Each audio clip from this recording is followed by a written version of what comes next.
Hey guys, what's up? Welcome back to another video. No screen today. I want you guys to focus on practicing the right things without a club in this video here. So we want to make sure when you do some movement drills, and I call movement drills anything that doesn't involve actually swinging the club.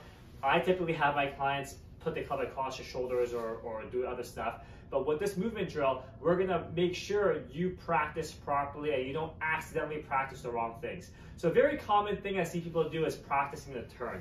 Whether it's practicing their backswing turn or their downswing turn. Now, a very bad thing I see for a lot of people when they do their downswing turn is after they perform the backswing, which is pretty decent for the most part, they start downswinging, the upper body leads the way, and then the upper body finishes. You see that? So now the chest has got to the finish before my lower body has got to the finish, and then my lower body follows.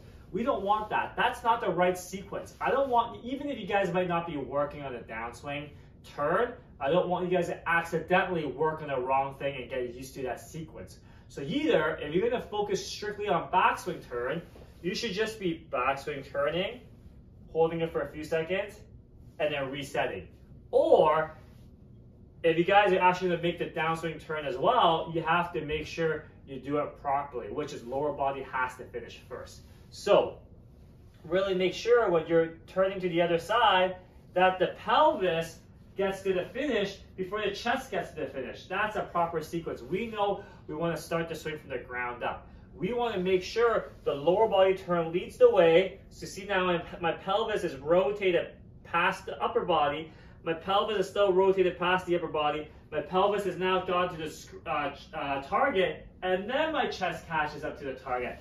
That's what we want to make sure we build good habits of doing. So when you do movement drills, whether it's a practice turn, whether you're doing it with a club in hand, where you're not doing movement drills, you're just doing dry swings, make sure you guys don't accidentally do a thing you don't want to do in the real swing. So when we practice a turn with a club across your shoulders, making good rehearsal turns, we want to make sure we look at the ball or look at the ground.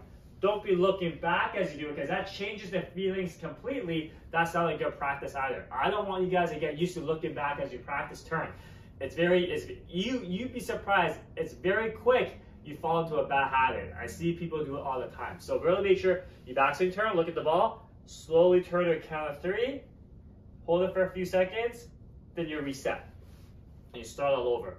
Or if you're going to practice a downswing turn as well, you turn to the top, stop, then really make sure it's the lower body that leads the way, and the lower body finishes facing this target before the upper body finishes the target, and you can hold for a few seconds here as well to make sure that you can feel the body engaging at the end. So let's keep that in mind when you guys do practice swings, practice turns, or whatever else kind of practice you guys may be doing. Don't accidentally practice the wrong things or practice things that you don't want in your golf swing. So hope that helps. Any questions, leave in the comments below, and we'll catch you guys next time. Thanks, guys.